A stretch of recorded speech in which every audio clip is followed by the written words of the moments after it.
Hey, Nav, super fan. Welcome to the stream. How are you doing? Thank you for having me on, man. Thank you. Yeah, no problem. Well, first of all, congratulations, 12 and 0. Man, that's amazing. 12 and 0, amazing. Yeah. And congratulations to Kenny. Kenny got what? Three times player of the man. That's amazing. It's hard to get one time, and he has 3. So congratulations, Kenny. Keep it up. Keep it up, man. That's a fact. That's a fact. Amazing team. Hey guys, I can't wait. I'm excited. 12 and 0, and I might get another ring, the championship ring, man. I love your energy. I got the 2019-20 Raptors. No, I need one from the Uprising rap, man. I need that one. I have a 905, and I have a Raptors championship ring, and now I'm one looking from the Raptors Uprising. Yeah, I'm hoping for it. Toronto sports has been going pretty well the last few years. We've been blessed. Well, first of all, I kind of want to introduce you for people who, maybe if you don't live in the city of Toronto and you kind of had your head under a rock, you might not have heard of Nav, you feel me? But he's pretty relevant in the city. I'm going to give you a chance just to introduce yourself and to explain to the people what it is that you do and what you're known for. Well, you know what? I'm called the Raptors Superfan. I've never, since 1995, I don't think there is anybody in the world who is more addicted to the game of basketball than this dude right here. You're looking at him. I have since 95, from the very first game the Raptors played against New Jersey Nets. I have never been late for a game. I've never missed a game. I've never left a game early. Doesn't matter if there were only 5,000 people sitting in the arena or we were losing by 25, 30 points in the fourth quarter. I was the last one to leave the arena, and I have a rule. I only leave when the referees go away in the tunnel, man. So I've been I tell you, 25 years of Raptors basketball. I tell you, and in 1999 season, Isaiah Thomas the Great, he made me. He was the vice president of our Raptors team, and he called me on the center of the court and told me, hey, you are the super fan of the Raptors. So I became the face of the Raptors in 98, 99. And you know what? I was young at the time. I had a lot of energy. Not that I don't have energy now. I have enough energy. You have plenty of energy, yeah. Against the biggest of the players. Biggest of the players last season in the championship games. Just ask Giannis, the Greek, the freak. I made him miss 6 free throws by talking trash and other stuff, you know. So I still have the energy and the skills for the players to miss the free throws when they are on my side. As you know, I sit on the front row on the A12 seats. So still got it. But you know what? We had a championship run, and guys, don't be surprised. You win the Uprising championship, and we might bring back the back-to-back championship with the Raptors. I'm loving the energy. Hey, chat, can we get some Raptors Uprising emos? Show some love, man.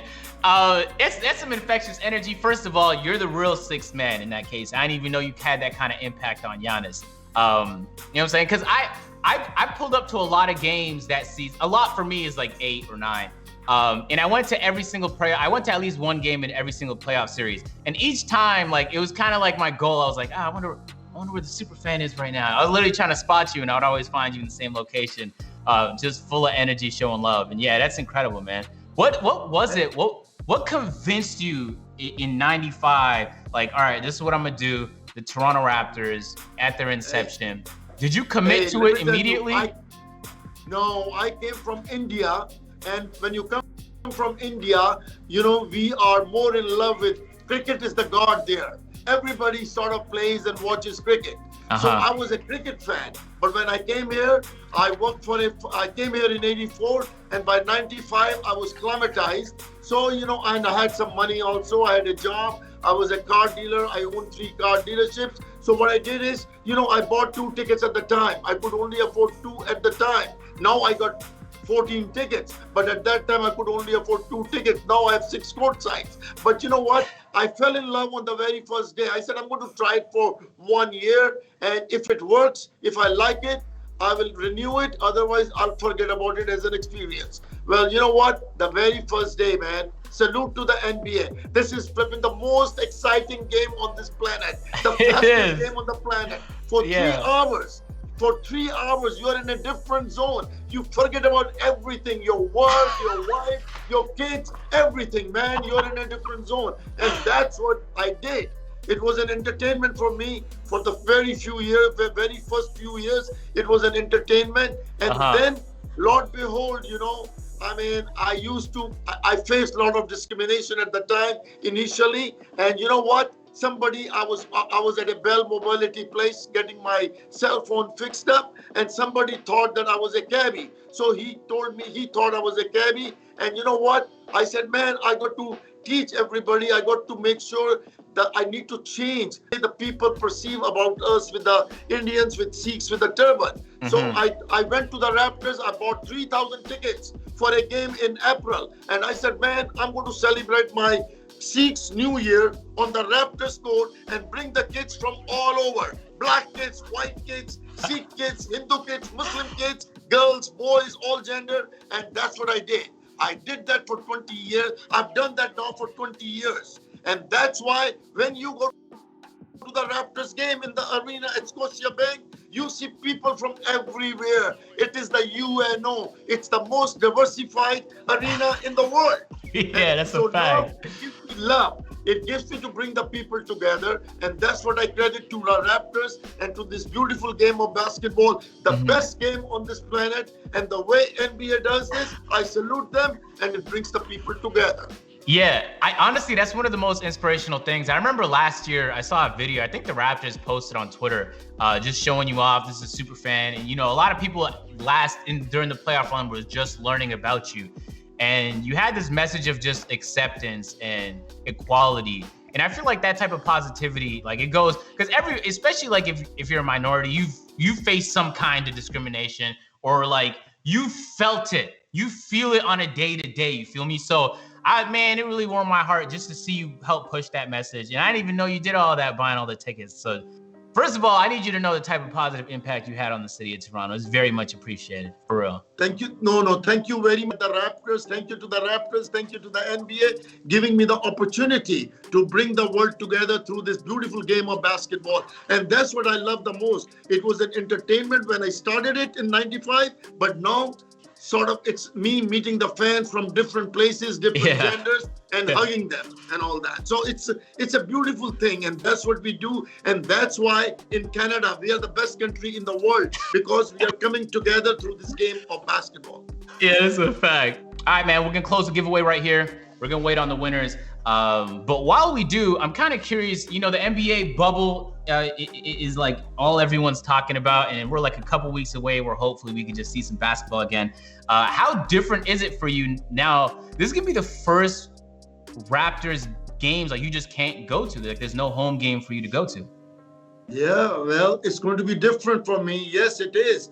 And you know what? For me, the safety of the players and the team and the coaches from everywhere, all the teams, is more important than me being in an arena. So make sure they stay safe and they play, and we're going to get the excitement. I'm going to feed my addiction through the television, through a big screen. I'm going to find the biggest television screen in the town, in the city, and I'm going to stand there and cheer for 3 hours, man. I'm going to be there every game. I'm going to watch every minute of the game.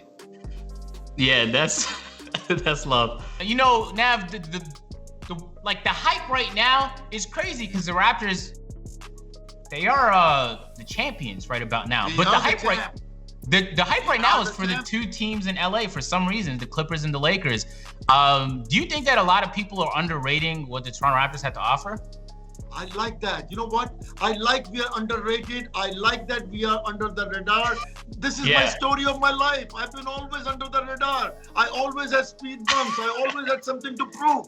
So, it's good. It goes with our story. And boom, last year, the same thing. What happened? Nobody gave us a chance. Or Milwaukee is going to do a sweep with us. What happened? Philadelphia is the big team. Or what happened? And you know what? Golden State are the champions. Well, guys, we are the champs. We are the reigning champs. And we are the champs till somebody takes that crown away from us. And it's not going to be that easy. We're going to be champ again. And let me tell you, those LA teams might have some stars, superstars, but as a team, we are a better team than each one of them.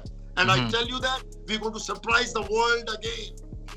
Yeah, and I truly believe that. I don't know why. The team is so deep. They just find a way to make things happen. Literally just like the Raptors Uprising. It doesn't matter who's having an off day because the rest of the team finds a way to pick up. And so you find some consistency in just everybody learning how to play their role to the best of their ability. Well, you know what? That's what we do. And I tell you, we are a better team. We have the same coaches. We have the same players. Kyle Lowry is still the journal of the team. We have Marc Gasol, who is in a better shape. Ibaka is all fired up. Norm Powell is good. And who can Fred VanVleet? Everybody, man, everybody. OG is ready. All our team is ready to go. And I like it when the sports world doesn't give us a chance and they pick up on the other guys, either LeBron or who's the other guy who left Toronto? What is his name? Kawhi. You know, they pick on Kawhi. You know, I mean, look, we are good, man. We are good. We're going to surprise the world again in a very dramatic way. We're going to kill it. You watch it. Last year, nobody believed us. And what happened? We found a way. This year again, we are going to do it. And let me tell you, I want to give a shout out to the Raptors GC at the Bell 5 House.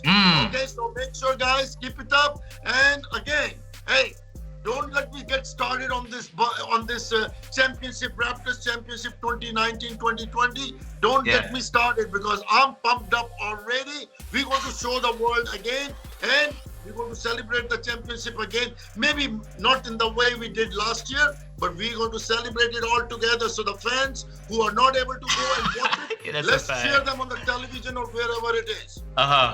What's the chance? Do you have your championship ring with you? What's the chances you have it in like hands reach? You know what? I don't have it with me right now. It's safe. And next time when I come, I will definitely bring it. You get me on the podcast again, and I'll bring it again, man. I bet. I'm not gonna lie, your energy is infectious, man. It's getting me excited. You know, there's plenty to be excited about, though.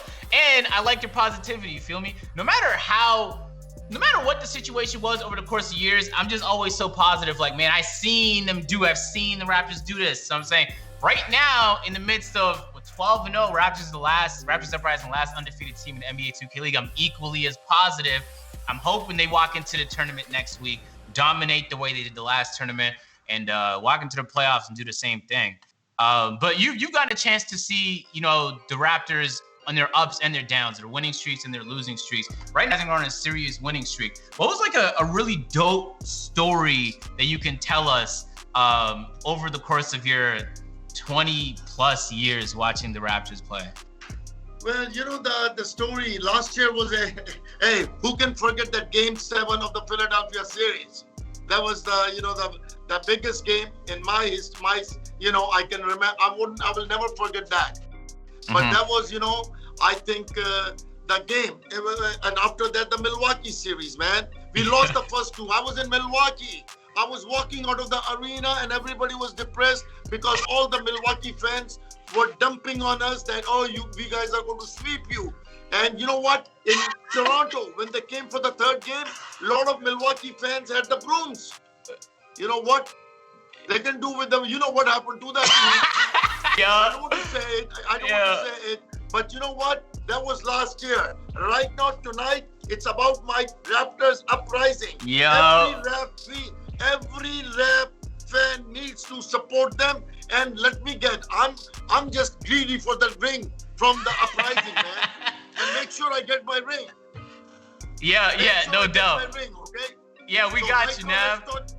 I want to make sure, guys, all of you guys, we are the champions in the Raptors. Now we got to do the Raptors Uprising champion 12-0, man. That's it. Not a small feat. First time anybody That's a in fact. UK. That's first time in the history, man. 12, we've been making history, though.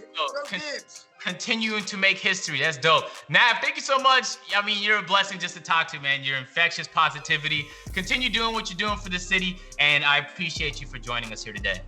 Thank you very much, and let's go Raptors. Let's get it. Let's go Raptors Uprising, man. Let's do it. Let's do it, man. All right, man. Until next time.